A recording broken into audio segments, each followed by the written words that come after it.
Semangat membara, tak kenal menyerah, Tridharma selalu siap sedia. Di mana kami berada, merah putih selalu di dada. Saya nggak ngarepin ada.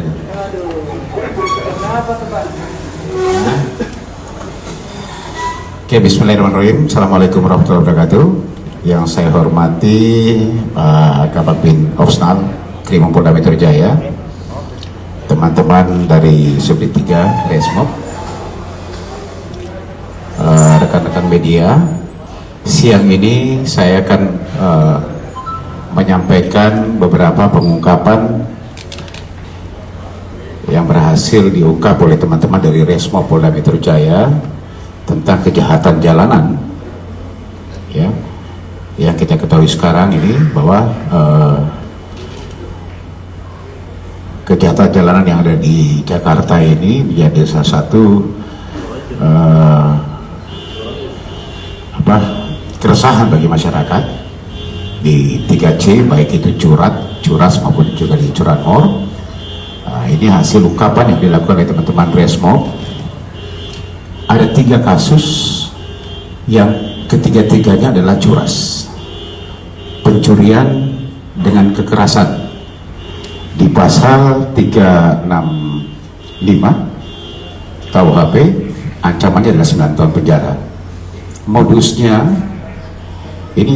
ya memang biasanya mereka mencari tempat-tempat yang sepi, melihat ada orang yang berkendaraan sepeda motor, kemudian mereka ini sifatnya berkelompok. Biasanya mereka langsung memberhentikan dan tidak segan-segan melakukan kekerasan kendaraan daripada si korban. Ini modus operandi tiga-tiganya. 3 kasus yang berhasil diungkap. Yang pertama adalah kasus curas di wilayah Tambun, Bekasi. Ini laporan polisi tanggal 26 September yang lalu. Ya, tempat kejadiannya itu di daerah Tambun, daerah Kabupaten Bekasi. Korbannya adalah saudara A, laki-laki. Ini yang berhasil kita amankan ada 4 tersangka. Ya, 4 tersangka yang berhasil diamankan. Yang pertama adalah saudara EH alias B, ini yang menodongkan senjata tajam celurit ke arah korban, kemudian juga melakukan pembacokan terhadap korban. Saudara EH ini adalah memang yang mengatur strateginya, dia yang melakukan, kemudian juga dia merampas hasil kejahatan dari milik si korban A ini. Kemudian yang kedua, saudara SP alias S, ini perannya sebagai jokinya, dia yang mengendarai sepeda motor, ya. Dialah yang membonceng saudara A alias K ini yang sekarang menjadi DPO kita. Jadi ada 5 orang pelakunya, 1 ini DPO, tersangka A yang kita sudah tahu identitasnya, dan juga kita sudah melakukan pengejaran. Teman-teman Resmob sudah melakukan pengejaran. Kemudian yang ketiga adalah saudara RH alias T. Ini joki yang berboncengan dengan saudara EH atau alias B. Kemudian yang keempat, saudara RA alias A. Ini yang menyediakan senjata tajam, ada 2 celurit, ya, ada 2 celurit yang disiapkan oleh saudara RA ini untuk aksinya, para teman-temannya.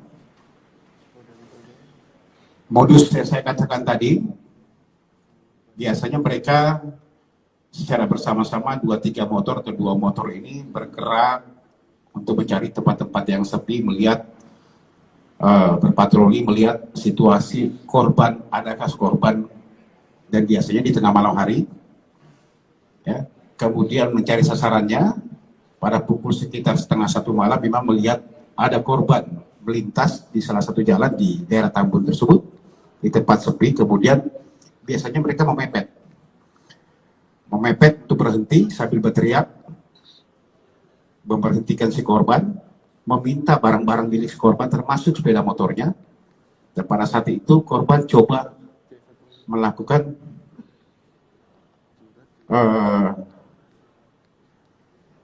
perlawanan, tetapi diancam dengan celurit sehingga kendaraan milik korban dan juga handphone ya milik korban dibawa kabur oleh si pelaku.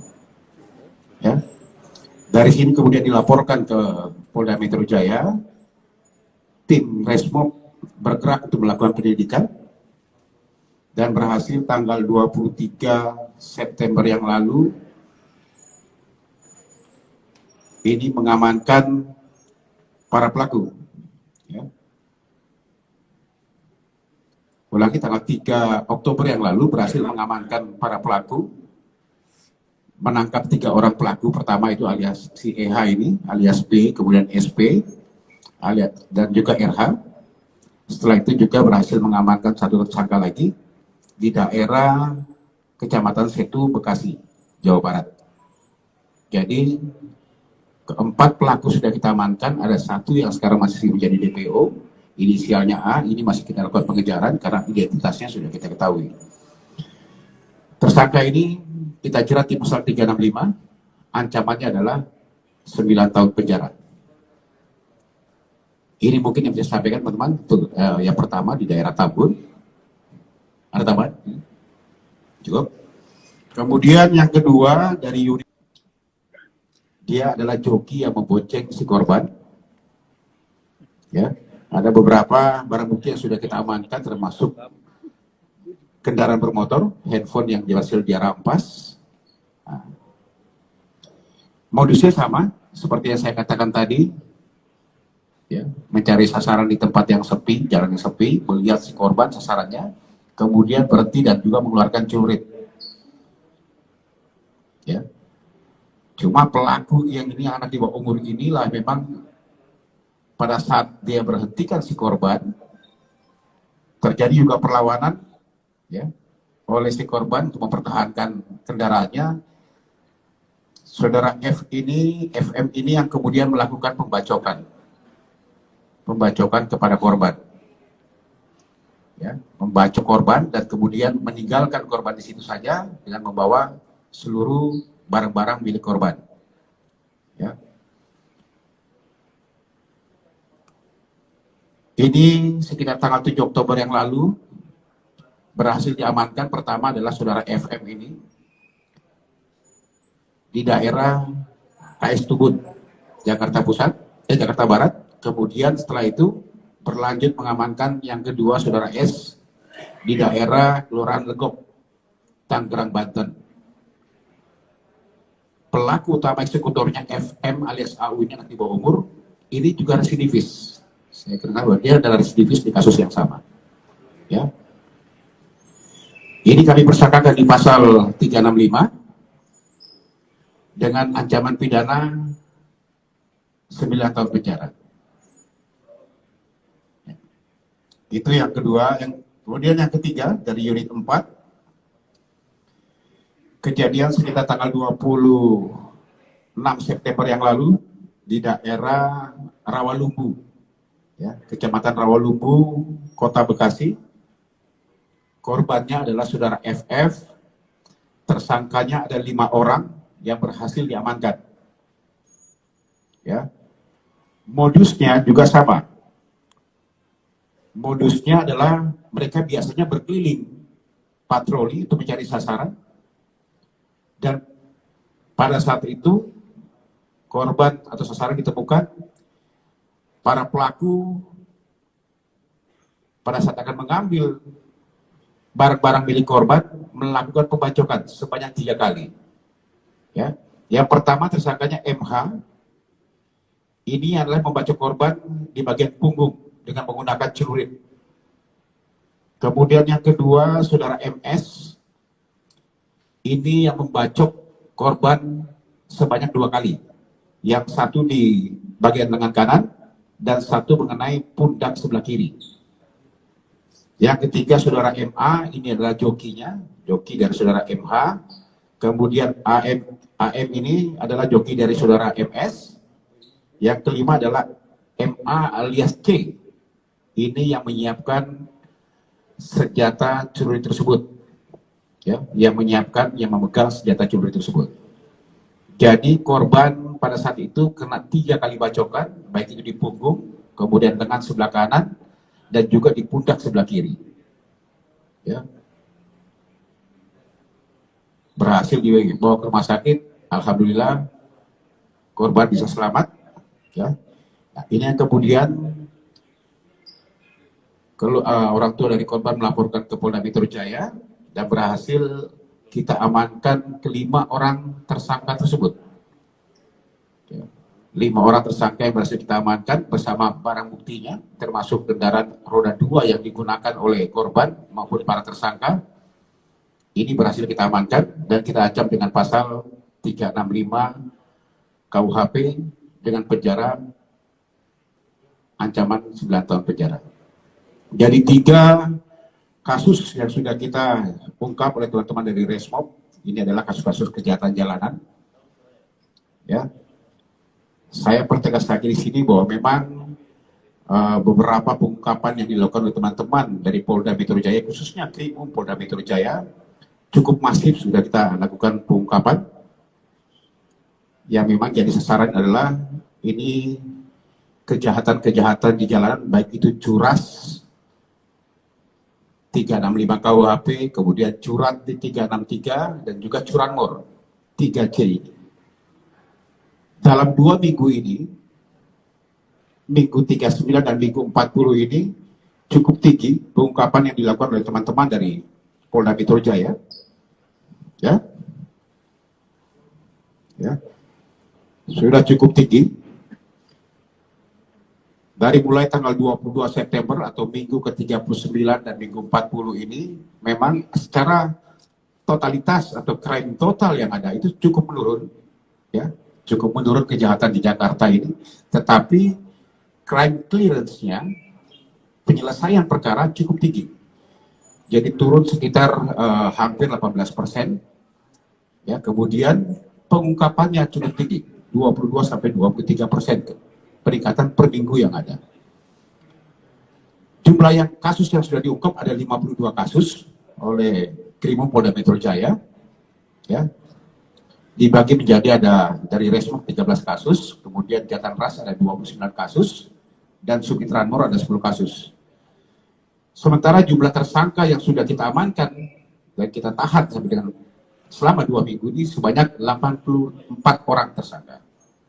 Dan masih ada 3 DPO yang kita masih lakukan pengejaran. Ya.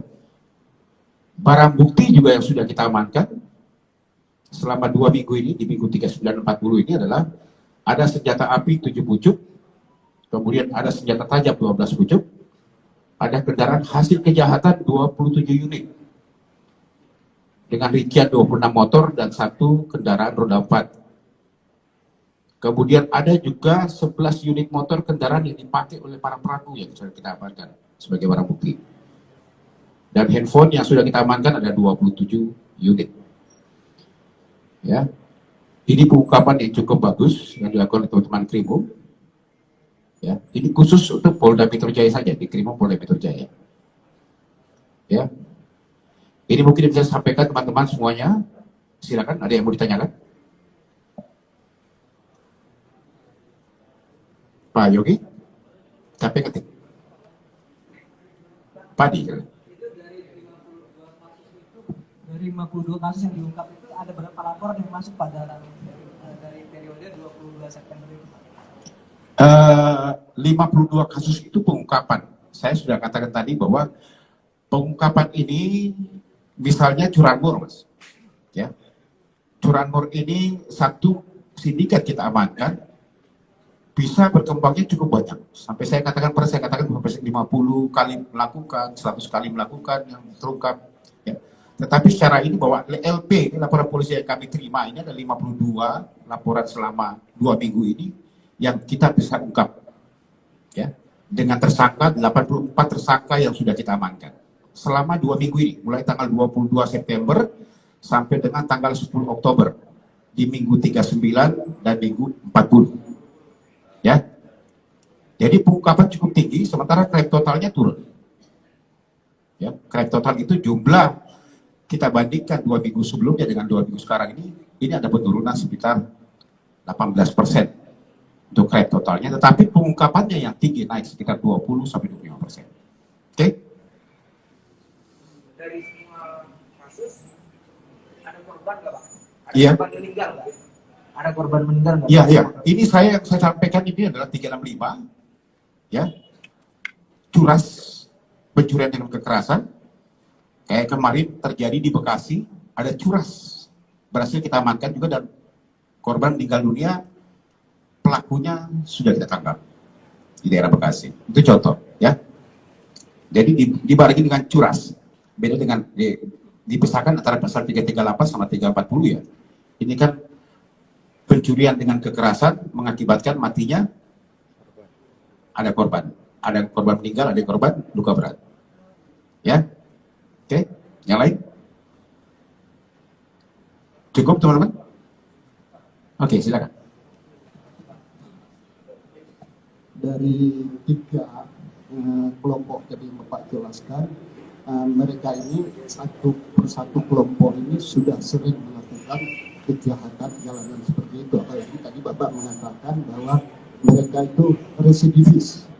Ada beberapa di antaranya yang residivis. Terus dalam 3 kelompok ini tadi Bapak menjelaskan hanya seolah-olah ini baru sekali, tapi selama ini mereka berkecimpung di dalam kejahatan itu di masing-masing kelompok itu sudah berapa kali melakukan kejahatan jalanan seperti itu. Terus yang kemudian yang kedua, dari hasil kejahatan mereka khususnya sepeda motor itu mereka jual kemana? Apa ini masih ada kaitan dengan kasus kemarin dulu yang penampungnya yang siapa yang babe-babe yang di Sukabumi?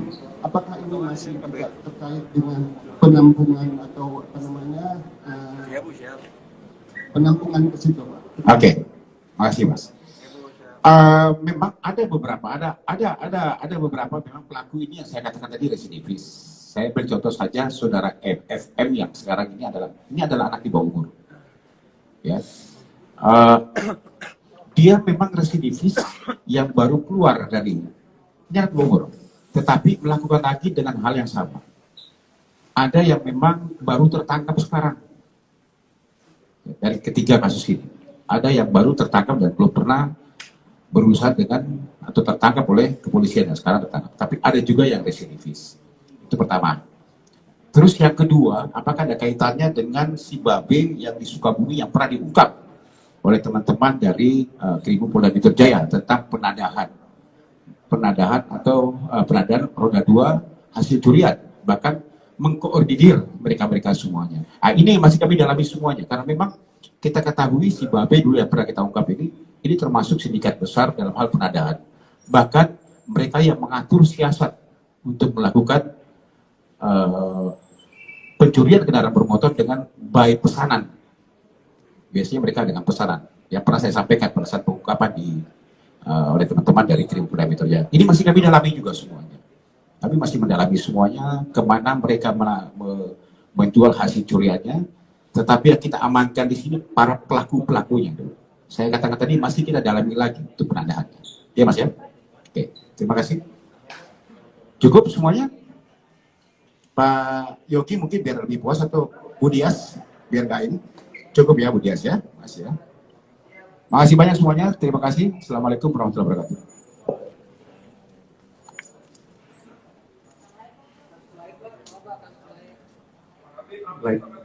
Lain apa? Ya?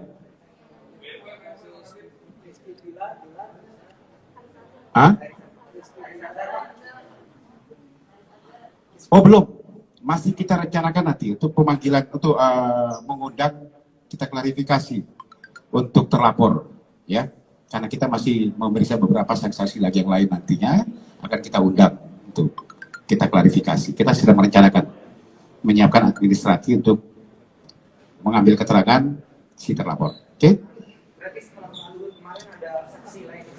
Ya, kan jelas pasti. Saya katakan ada, pasti ada saksi-saksinya. Kan, mudah-mudahan dibaca di kaosnya nanti dibaca, ya. Oke, yang lain apa? BMW Pak Kabit. Ya, Pengemudi BMW Pak Kabit yang menabrak polisi. siapa? Pengemudi BMW. Oh, langsung ke lantas saja ya, ya. Ke lantas, saya akan ke Gakum lantas. Kemarin sudah disampaikan kan kalau nggak salah? Oh iya Pak, tinggal lanjut aja. Yang lain apa lagi? Hah? Siapa? Barusan? Ngantuk ini depan. Astagfirullah. Hah? Iya? Terima kasih. Jadi saudari ini sudah datang hari ini. Memang kita jadwalkan. Saya katakan kemarin bahwa kita menjadwalkan untuk mengambil keterangan terlapor saudari O ke sini. Ya, hari ini sudah datang yang bersangkutan. Ya, untuk diambil keterangannya. Mudah-mudahan ini selesai. Apa tidak lanjut? Rencana tidak lanjut setelah ini. Setelah pemeriksaan ini, penyidik akan melaksanakan gelar perkara. Ya, kita akan rencanakan gelar perkara untuk bisa menentukan apakah bisa naik ke tingkat penyidikan. Nanti kita tunggu saja, ya. Mudah-mudahan cepat selesai, penyidik melengkapinya dan kemudian akan segera mungkin melakukan gelar perkara. Ya, apakah memang sudah bisa naik dari penyelidikan ke penyidikan. Ya Mas ya? Kalau tidak mau pulang nama di bawah naungan Ibu Pertiwi, Tridharma tak pernah ingkar janji untukmu bangsa dan negeri ini.